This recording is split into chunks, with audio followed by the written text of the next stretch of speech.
Good morning, everyone. My name is Mighty Stream. I'm going to do your September the 16th, just for today, in a meditation. The title of today's meditation, Emotional Balance. Emotional balance is one of the first results of meditation, and our experience bears that out. That comes from the basic text, page 47.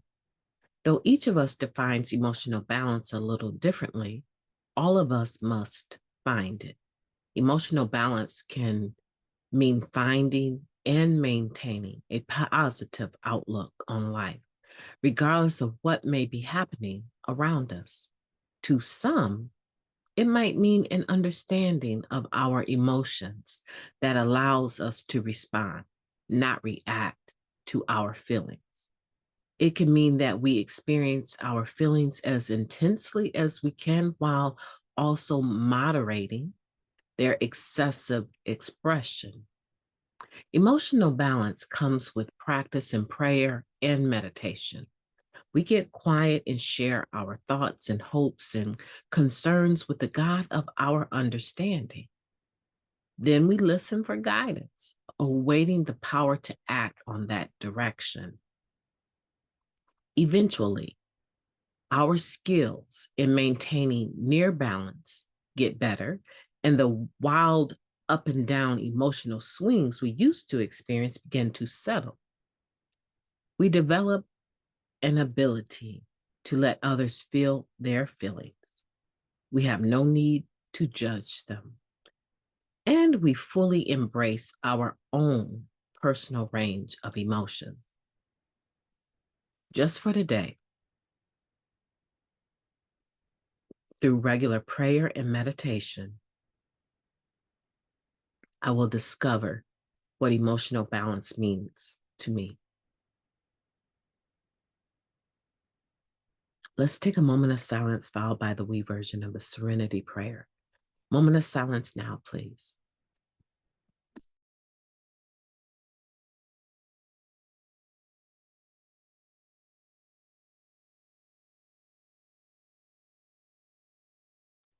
God, grant us the serenity to accept the things that we cannot change, the courage to change the things that we can, and the wisdom to know the difference. Just for today, please and thank you. Emotional balance. That's something that I've heard quite a bit of, being here in recovery, is that we need to remain emotionally clean. And what that is that anytime I sense that I am becoming emotionally involved, I'm having a reaction. I sense it physiologically.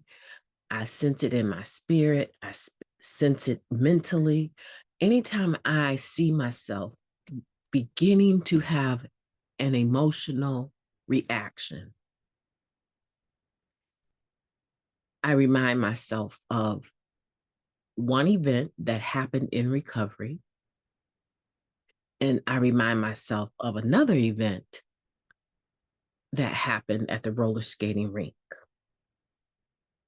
At that time, I had been diagnosed with a illness, and it was psychosomatic. So I was having a lot of physical reactions to my emotions because I was so used to suppressing them. And now the pain of them, or whatever they were, was starting to eke out against my control, right? The one incident, I was actually speaking at a workshop, and I got really, really animate and excited and into what I was sharing because I had a real life-changing experience related to the topic. And the other one, the roller skating one, happened after my nervous breakdown. So the first one, I ended up leaving that convention in an ambulance and having the worst nervous breakdown that a person could ever have.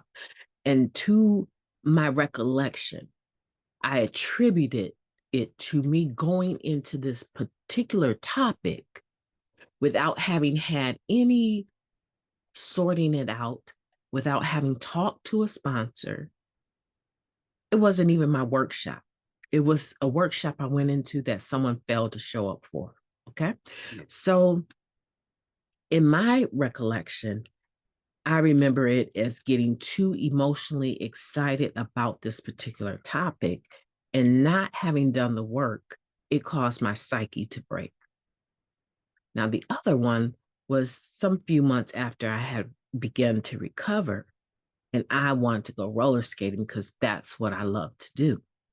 And I went roller skating, and I'm telling you, they put on some Michael Jackson, and I was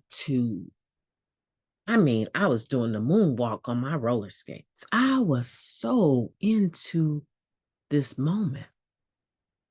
I didn't realize that emotionally, I was excited and energized by this time roller skating. And would you believe it? I ended up going into they call them a pseudo seizure, right? Which is one of the symptoms of this particular diagnosis that I had. So the next thing I know, they have a chair on wheels out there and they're rolling me off the floor. I couldn't drive home. They didn't call the ambulance because I was able to tell them this will pass, but they would not let me leave on my own initiative. Someone in my family had to come get me, and I was way out of town. Emotional balance. I learned from those two experiences that it is better to go for the middle rather than either extreme. So whenever I sense myself getting worked up, right, I have this lived experience that tells me, reel it in.